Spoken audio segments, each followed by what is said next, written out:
옆에 계신 분들 인사합시다. 사랑하고 축복합니다. 네, 사랑하고 축복합니다. 네, 잘 오셨습니다. 자, 오늘 이제 실전 배치 5번째 이제 말씀입니다. 제목이 뭡니까?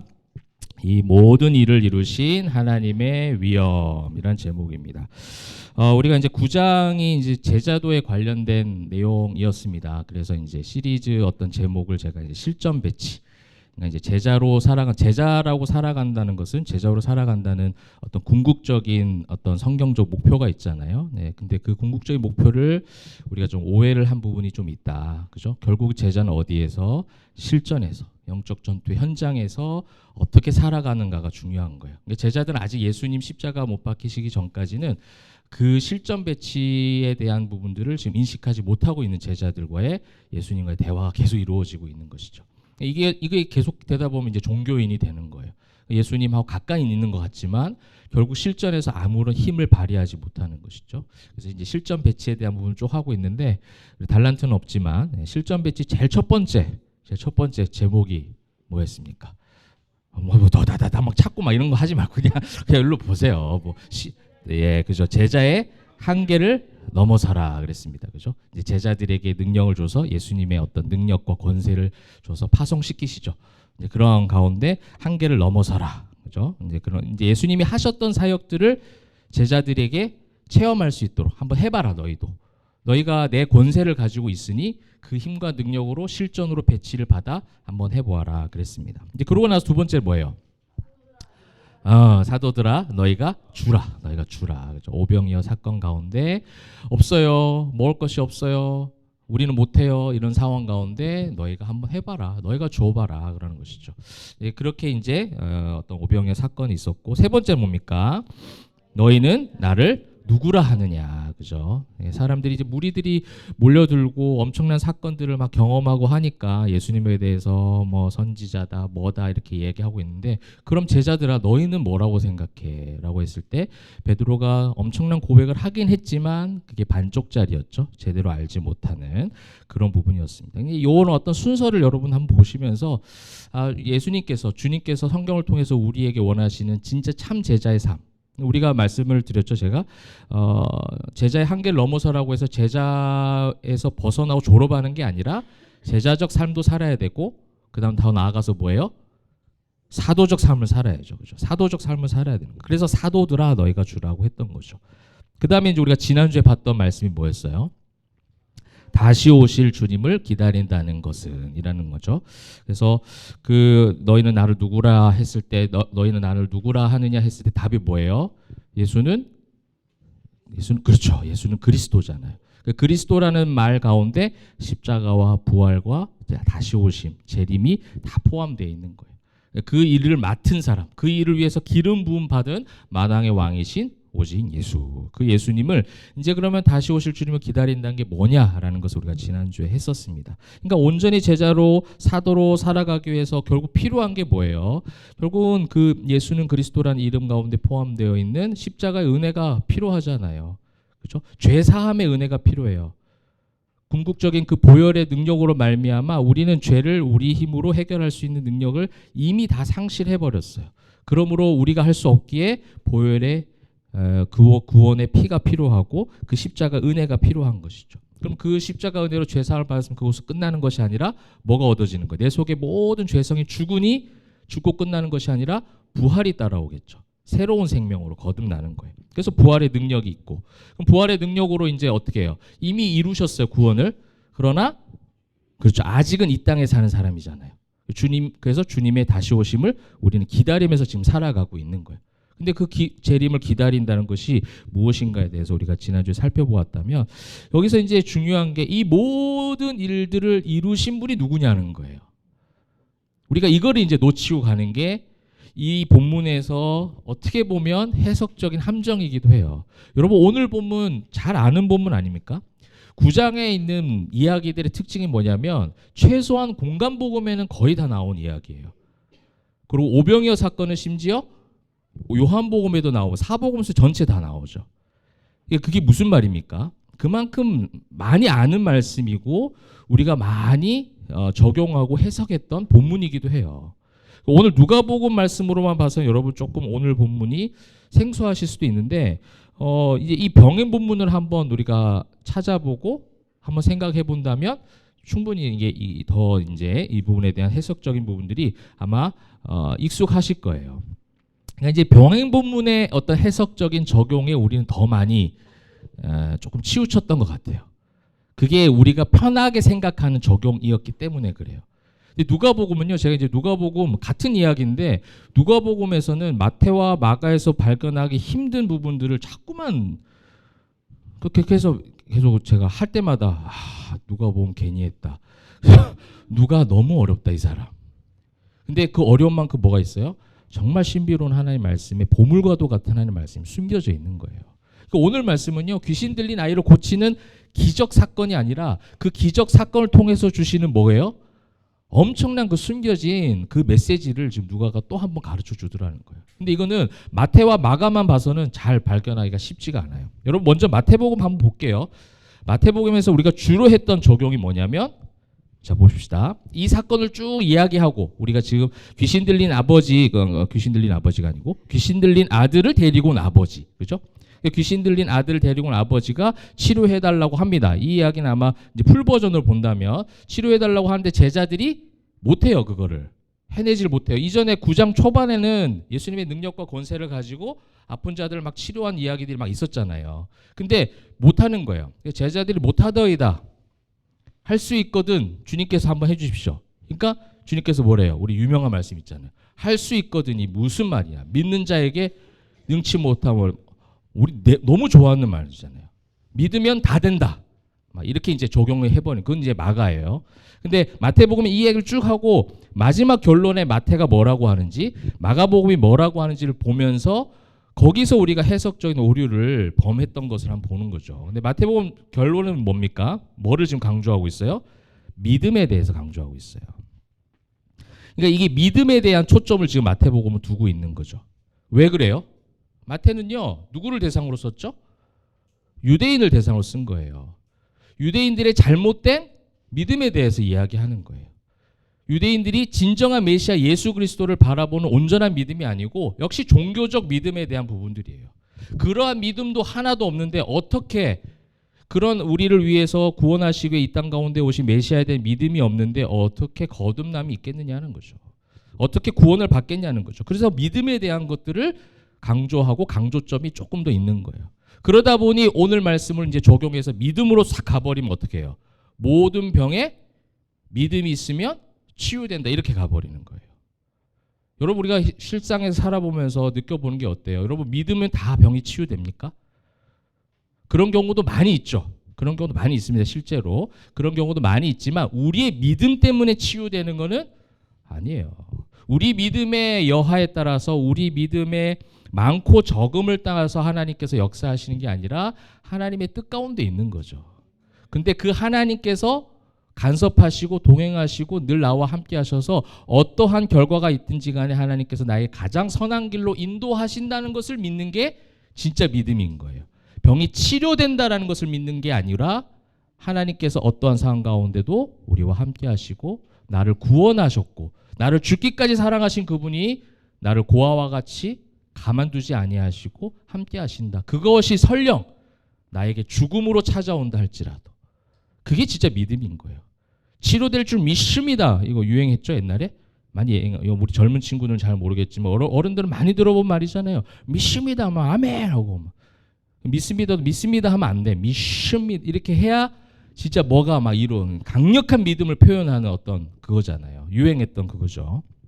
그래서 마태복음만 적용을 해버리면 그런 믿음이 없는 그 믿음이 없었기 때문에 제자도 귀신 들린 아들을 못 고쳤고 아버지도 믿음이 없고 믿음이 없는 패역한 세대예요. 내가 언제나 너희가 함께 하겠냐. 어이구 믿음이 없는 것들.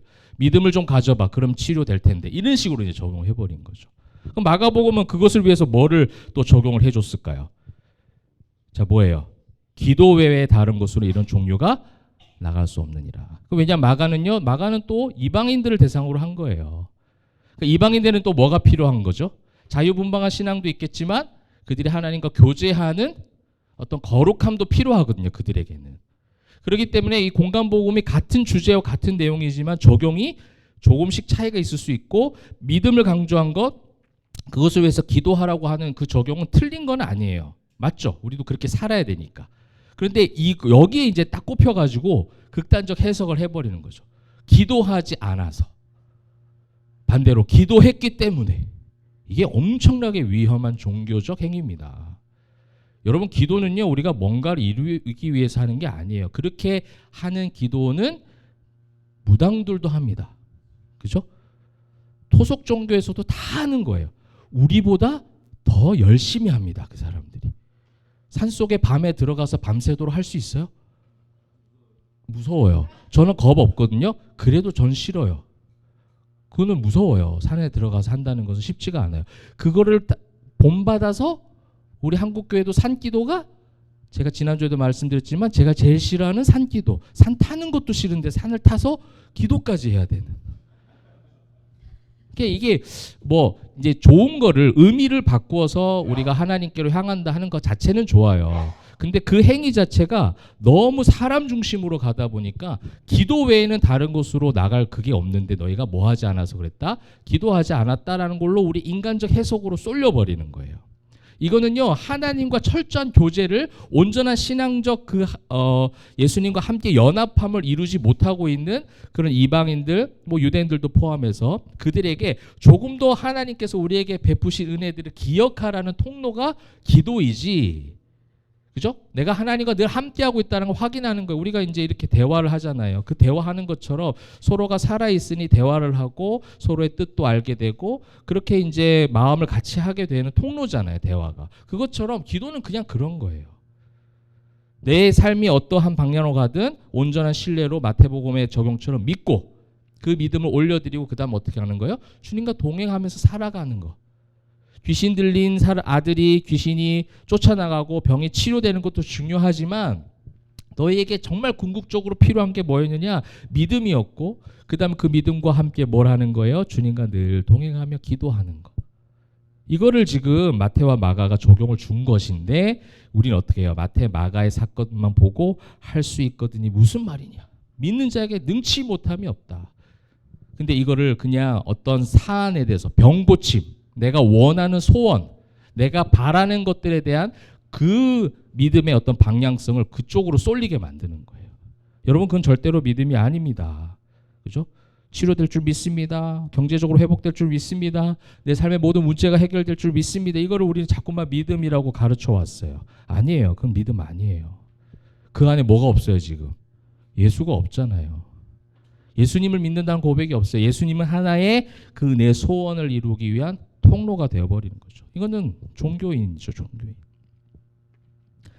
그런 어떤 부분들이 이제 마태와 마가의 어떤 적용점을 통해서, 그래서 누가복음 이 말씀을 믿음에 대해서 강조하고 기도에 대해서 강조하기 위해서 이 귀신 들린 아들을 고치는 사건을요, 누가복음 본문을 그래서 잘 사용을 안 해요. 누가복음에 그런 내용이 없거든요. 마태와 마가가 참 편한 거예요. 그런 이야기 하기가. 여러분, 우리가 성경을요 조금 통전적으로 볼 필요가 있습니다. 통전적인 건 뭐냐면 창세기부터 요한계시록까지 쭉 같이 봐야 돼요. 주제가 무엇인지를 자꾸 발견해야 돼요. 성경의 흐름이 무엇인지. 지금 우리가 9장의 흐름이 여러분들이 이제 좀 있잖아요. 아, 이 9장은 그 제자들에게 주시는 실전에서 우리가 어떻게 살아가야 될지. 결국 나중에 그들이 실전에서 살아가야 되잖아요. 그 이야기가 뭐예요? 그 이야기가 사도행전이잖아요. 그렇게 실전에서 복음을 들고 땅끝까지 이르러 복음을 전파하는 그 인생이 될, 지금은 부족하지만 지금은 여전히 알지 못하고 예수님 보호 아래만 있으려고 하고 죽음을 두려워하고 고통과 고난을 피하려고 하는 그들에게 지금 제자도를 계속 가르쳐 주시면서 우리 인생의 궁극적인 방향이, 우리가 바라봐야 될 것이 어디 있는가, 이걸 계속 가르쳐 주는 거거든요. 그러니 단순한 뭐 믿는 대로 될지어다, 기도 열심히 해야지, 이런 내용일 수가 없다는 거예요. 결국 예수님, 오직 예수, 하나님께서 어떻게 하셨는가, 주님이 구약에서부터 지금 신약까지 오면서 어떠한 것을 준비하시고 어떠한 마음으로 구원을 이루어 가시는가, 이게 우리가 초집중해서 바라봐야 될 신앙인의 자세라는 겁니다. 이게 되면 이러한 하나님과의 관계가 연합이 되어지고 합쳐지면 그 다음부터는 은혜가 따라와요. 어떤 은혜예요? 모든 상황 속에서 우리의 영혼이 확정이 되어 하나님을 찬양하게 됩니다. 이게 포에마의 삶이에요. 우리 교회가 지향하고 있는, 우리 교회가 가고자 하는 그런 성경적 가치관이 그겁니다. 모든 상황 속에서 시와 찬미의 인생을 살아가는 거예요. 다 괜찮은 거예요. 왜? 누구만 계시면, 오직 예수만, 하나님만 나와 함께 하시면 다 괜찮다. 이러면 무서울 게 없는 거죠. 그럼 그것들을 이제 우리가 누가복음 통해서 발견을 해봐야겠죠. 하나님에 대한 하나님의 이야기를 지금 이 치유 사건을 통해서 누가는 집중적으로 하고 싶구나라는 것을 우리가 구분해서 볼 텐데, 자, 차이점을 볼 거예요. 이제 병행본문과의 차이점인데, 자, 10장 이제 한번 보시면 38절, 무리 중에 한 사람이 소리 질러 이르되 선생님 청컨대 내 아들을 돌보아 주옵소서, 이는 내 외아들이니이다. 이렇게 있습니다. 자, 마태와 마가에는 없어요. 제가 마태, 마가를 좀 다 보여드릴 수는 없는데 미리 이제 답부터 알려드리면 마태와 마가에 없는 표현이 있어요. 뭘까요? 그냥 한번 때려 맞춰보세요.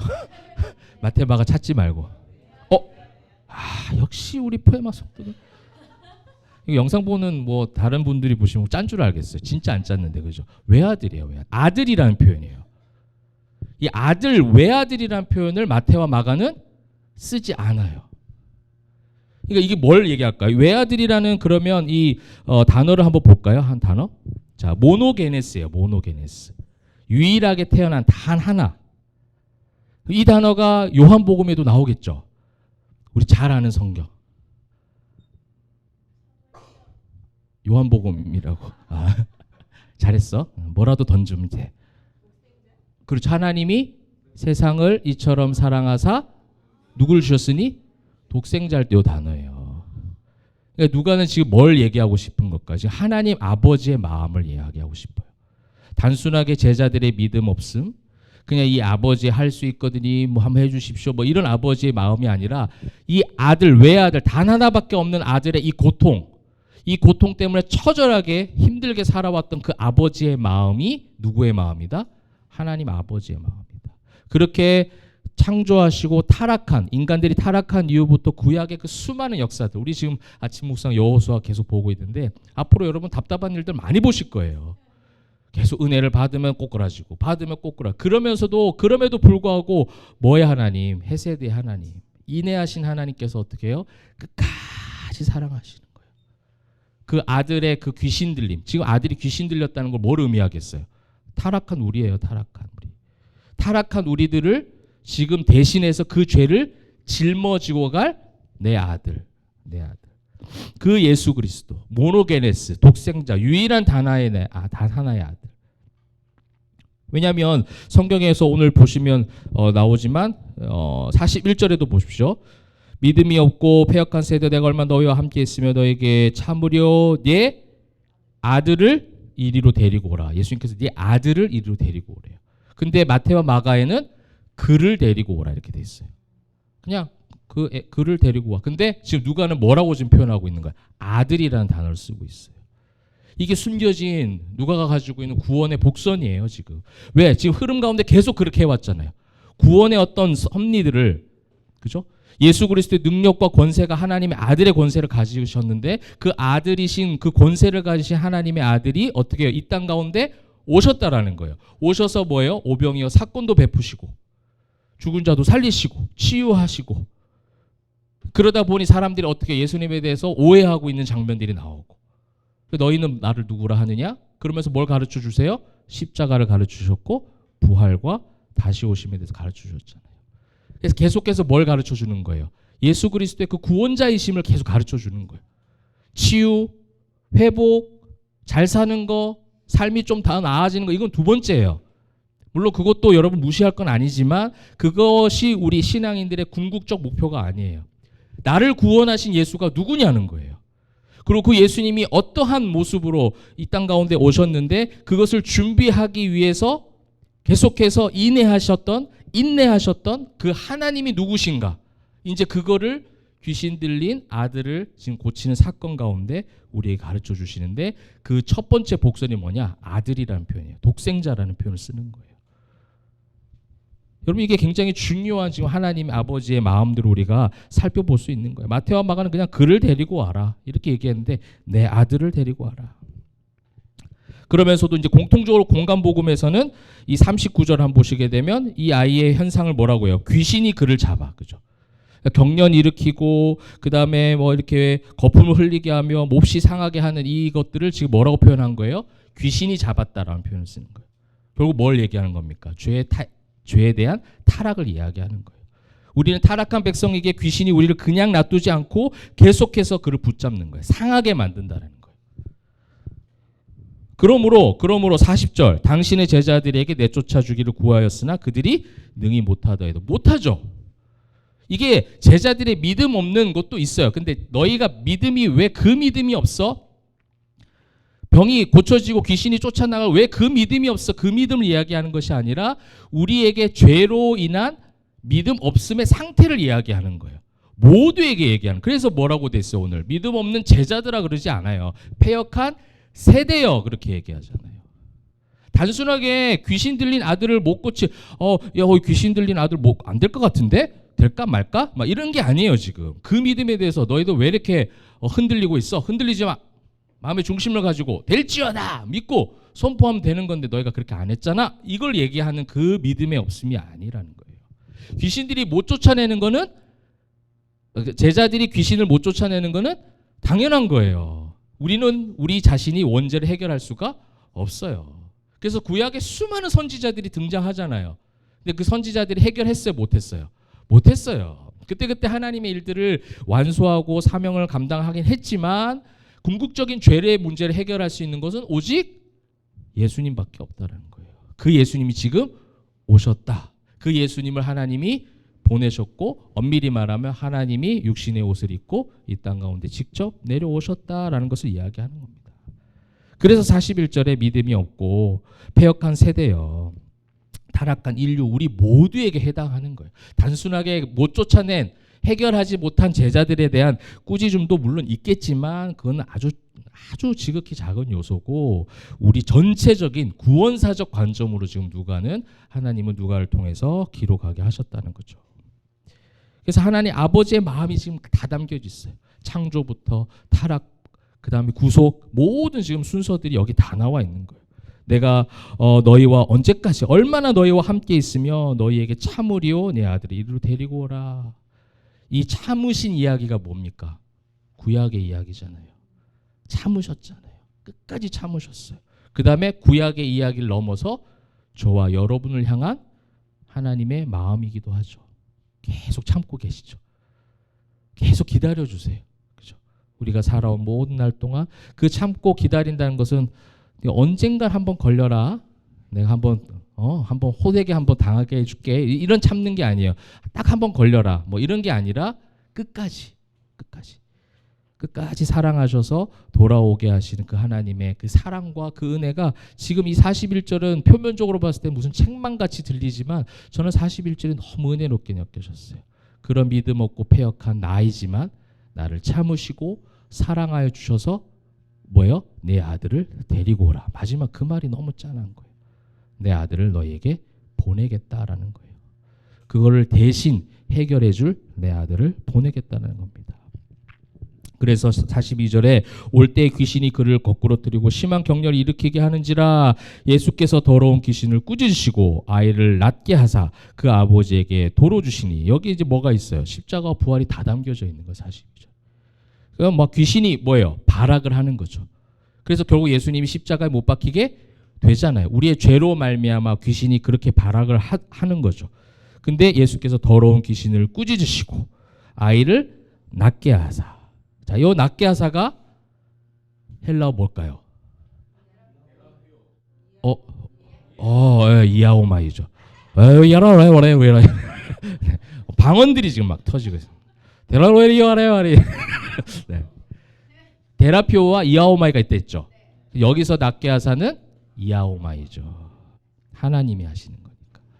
그러니까 단순하게 인간의 어떤 위로와 인간이 하나님께서 우리를 통해서 위로를 주는 데라피오 어떤 치료가 아니라 완전한 회복, 완전한 죄로부터 해결해 주시고 낫게 해주시는 이아오마이를 누가는 지금 아무래도 자기가 또 의사니까, 그죠? 데라피오와 이아우마를 항상 구분해서 쓰는 습관을 우리도 발견을 했잖아요. 그걸. 그러니까 지금 누가는 여기서는 뭘 당연히 쓰겠어요? 이아우마를 쓰는 거예요. 하나님이 낫게 하사. 그 하나님이, 그래서 그 위대하신 하나님이 우리를 낫게 하셨다. 그 하나님이 구약 때부터, 우리 타락한 이후부터, 창세전부터 우리를 택하시고 우리를 인내하시고 견인해 가시고 하다가 결국 아들을 보내심으로 말미암아 모든 죄를 다 해결하시고, 그래서 테텔레스타이 다 이루었다. 모든 것을 다 이루신 그 예수님의 선포가 뭐예요? 그 완전히 사단의 머리를 밟는 그 선포였잖아요. 그러고 나서 뭐 합니까? 아버지에게 도로 주시니. 이게 뭐예요? 이게 부활이잖아요. 부활. 아버지 품에, 하나님 우편에 다시 부활해서 올라가시죠. 승천해서 올라가시잖아요. 그러니까 이런 것들이 지금 다 있는 거예요. 그러면서 이제 마지막 마무리하면서 43절에 뭐가 나옵니까? 오늘의 제목이죠. 사람들이 다 하나님의 위엄에 놀라니라. 여러분, 진짜 신앙인들은 이 하나님의 위엄에 놀라는 자들이에요. 여러분, 이 위엄이라는 단어 한번 볼까요? 메갈레이오테스. 어렵다, 그죠? 메갈리오테스라는 단어인데, 이거 우리 메가, 큰 거 있잖아요. 큰 거. 메가마트, 우리 잘 아시죠? 여러분, 메가마트. 그거가 이제 합성된 단어예요. 그러니까 아주 위대하신 위엄. 이 단어는 자주 사용하는 단어가 아니에요. 하나님께 사용하는 단어인데, 이 하나님의 위대함, 위엄, 장대함에 대해서 지금 이야기하고 있는 거죠. 이 모든 구원을 이루신 하나님을 지금 찬양하는 고백인 거예요. 여러분, 이것이 포에마의 삶이고, 이번 한 주간의 삶 속에서도 여러분 수만 가지 엄청난 일들이 여러분 우리에게 또 다가오겠죠. 그럴 때에도 우리 하나님의 위대하심을 찬양한 저와 여러분에게 소망합니다. 왜 하나님이 위대하세요? 패역한 나를, 그죠? 사랑하시고 택하시고 그냥 두지 아니하시고 구원하시기 위해서 아들을 대신 보내주셨어요. 그 하나밖에 없는 아들, 독생자를 보내주셔서 우리를 살리심으로 말미암아 우리를 구원하셨다. 이게 그 은혜고, 그 은혜가 단순하게 감사합니다로 끝나는 것이 아니라 그 은혜를 준비하신 하나님까지 우리가 묵상하는 거예요. 그 은혜를, 그 엄청난 구원의 선물을, 여러분 그렇잖아요. 여러분 엄청난 선물을 받았어요. 그럼 그 선물 자체에만 막 좋아서 하는 사람은 좀 그렇잖아요. 근데 그 선물을 준 사람에게 뭘 해요? 고마움을 표현해야죠. 그 선물을 준비한 그 사람의 마음에 대해서 우리가 감동을 하는 게 더 맞잖아요. 그게 진정한 어떤 인간의 관계 속에서도 그렇듯이 하나님도 마찬가지입니다. 우리에게 구원의 선물 주셨어요. 구원의 은혜입니다. 십자가 은혜요, 부활의 소망이 있습니다. 막 찬양하고 살아가요. 근데 그것을 준비하신 하나님의 위대하심에 대해서는 잘 우리가 고백 안 할 때가 너무 많이 있는 것 같아요. 그 하나님의 위대하심, 그 하나님의 위엄 앞에 우리가 한 번 더 그 주님을 찬양하고 높여드리는 오늘의 예배뿐만 아니라 여러분 일상의 예배가 그렇게 되시기를 주님의 이름으로 축복합니다. 아멘. 자, 말씀을 맺도록 하겠습니다. 자, 오늘 우리가 읽은 본문은 45절까지였어요. 그죠? 처음에는 이 이야기는 지금 43절 중간에서 끊기죠. 중간에서 동그라미로 끊겨요. 마태와 마가는 이렇게 끝나지 않아요. 누가는 은근히 그 다음 이야기랑 지금 이어가고 있어요. 저도 처음에는 43절 A까지가 제가 설교 준비하려고 생각했던 본문이었거든요. 왜냐하면 귀신 들린 아이를 고치는 장면은 딱 거기까지니까. 근데 그 43절 중간에 동그라미가 있으면서 그 다음 이야기는 뭐예요? 그들이 다 행하시는 모든 일을 놀랍게 여길세 예수께서 제자들에게 이 말들을 귀담아 두어라 이런 거예요. 이 사건에 대해서 기억하라는 것이 아니라 이 모든 말들을 귀담아 들어라. 이 얘기가 다른 성경에 나오지 않아요. 근데 그들이 어떻게 해요? 그 말씀을 알지도 못하고 깨닫지도 못하게 숨긴 바 되어 있고, 그렇게 숨긴 바 되니까 또 어떻게 해요? 그들은 이 말씀들을 묻기도 두려워하더라. 그렇죠? 저는 우리에게 있는 은혜가 정말 그 하나님 말씀이 깨달아진다는 것은 저는 세상의 그 어떤 것과도 바꾸지 않을 만큼 진짜 최고의 축복인 것 같아요. 하나님의 말씀을 온전히 보게 하고 그 온전한 그 하나님의 말씀 함께 나누는 함께 믿음의 형제자매들이 있고, 그 다음에 여러분들이 이제 소그룹별로 모이시기도 하고 또 다음 주는 우리 토킹 워십도 하는데 그게 뭐예요? 거기서 이제 여러분들이 질문도 하고 또 삶도 나누고 이렇게 하잖아요. 그거를 자꾸 이제 묻는 거죠. 하나님께서 그러니까 좋은 것만 얘기하는 것이 아니라 힘들었던 것도 한번 물어보는 거예요. 하나님한테. 이게 뭐예요? 자녀된 도리예요. 이게 자녀들만 할 수 있는 거예요. 다른 자녀가 다른 부모한테는 그렇게 못하죠. 근데 우리 부모한테는 뭐든지 다 얘기할 수 있잖아요. 그게 진짜 자녀의 권세지 않습니까? 근데 이제 중요한 거는 오늘 43절에 보시게 되면 사람들이 다 하나님 위험에 뭐 했다고 돼 있어요? 논란이라 돼 있죠. 43절에 놀란다는 단어가 또 나옵니까? 또 나오죠. 같을까요? 다를까요? 달라요. 그러니까 여기 이제 위험에 놀랐다라는 단어는요, 에크플레소예요. 근데 이게 단어를 보세요. 내쫓다, 놀라게 하다예요. 그러니까 하나님의 위험, 에크플레소.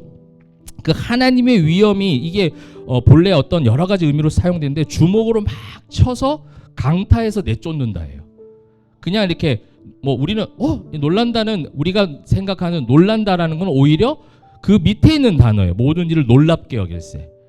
근데 여기서 누가가 쓴 하나님의 위험에 놀랐다라는 에크플레소는요, 뭔가 강력한 힘을 통해서 내쫓은 상태를 이야기하는 거예요. 이게 디나미스잖아요. 이게 복음의 능력, 이게 복음의 힘이라는 거예요. 하나님의 강력한 은혜가, 강력한 힘이, 권세가 나에게 임해서 내 속에 뿌리 깊게 자리 잡고 있던 죄를 다 뽑아버려서 주먹으로 강타해서 확 내쫓은 상태. 그러니 당연히 우리가 놀랄 수밖에 없죠. 근데 번역 성경으로는 그냥 놀랐다라는 정도로밖에는 표현을 못한 거예요. 그리고 43절 그 밑에 있는 그들이 다 행하시는 모든 일을 놀랍게 여기세. 이 놀랍게는요, 다오마조예요. 여러분 그 다음에는 이제 제가 이제 다오마조 이렇게 잠깐 표현했는데 이 두 개가 같지가 않다라는 거죠. 43절 그 한 절 가운데 후세대 이제 신학자들 통해서 구분을 해놨지만 동그라미를 통해서 이 한 절을 지금 구분해놨잖아요. 다른 이야기처럼 마치 보이지만 그 연결점을 지금 두고 있는 거죠. 이 다오마저는 단어는요, 위에 에크플레소보다 신약 성경 한 3-4배 더 많이 나와요. 왜요? 일반적인 놀람이니까. 놀랄 수 있죠. 죽은 자가 살아나면 놀라고, 귀신 들린 아들이 귀신이 빠져나가고 치료되면 당연히 놀라죠. 일반적 놀라는 거예요. 여러분 우리는 늘 그 놀람에, 그 놀라는 것에 대해서만 중독돼 있는 거예요. 그게 마귀가 주는 병이에요. 그걸 다오마조의 어떤 함정에만 빠지게 하는 거예요. 에크플레소는 우리의 근본적인, 근원적인 것을 완전히 바꾸는 놀람이에요. 완전히 죄를 다 찔러서 쪼개고 완벽하게 해결하시는 그 보혈의 능력 있잖아요. 사랑하는 성도 여러분, 여러분이 그 은혜를 누리시길 바랍니다. 에크플레소의 은혜를 통해서 그 하나님 위엄에 놀라는 거예요. 단순하게 내가 잘 사는 거, 건강이 회복되는 거, 경제적으로 회복되는 거, 관계가 좋아지고 이 땅 가운데 떵떵거리며 사는 거에 거기에만 놀라는 자들이 되는 것이 아니라 하나님이 나와 함께 하신다. 주의 사랑이 나를 숨쉬게 하고 주님의 사랑이 나와 늘 동행하고 거기에 늘 뭐예요? 에크플레소 하는 거예요. 할렐루야 할렐루야 감사합니다. 그러다 보면 여러분들이 하는 직장의 일도, 학업의 일도, 가정의 일도 뭐예요? 다 아름다운 것으로 따라오는 거예요. 사랑하는 성도 여러분, 이 일을 이루신 분이 누구라고요? 하나님이시라는 거예요. 이게 하나님의 위대하심입니다. 그 하나님의 사랑은요, 우리가 말로 설명할 수 없어요. 하늘을 두루마리 삼고 바다를 먹물 삼아도 다 기록할 수 없을 만큼 너무 큰 사랑이에요. 제가 지금 이렇게 말하고 있지만 저도 다 알지 못하는 것 같아요. 우리 어떻게 알겠습니까? 그걸 알게 되는 날이 있다는 것이 얼마나 감사해요. 그게 언제예요? 주님이 다시 오시는 그날 우리가 흰옷 입은 주의 백성이 되며 그 사랑 가운데 이제 거하는 거예요. 얼마나 기쁘겠습니까? 근데 우리에게 이미 이루신 그 은혜, 그 소망을 가지고 그 하나님의 위대하심, 하나님의 위엄을 찬양하고 돌아온 이번 한 주간에도 그 사랑으로 승리하시는 저와 여러분 되시기를 주님의 이름으로 축복합니다. 아멘.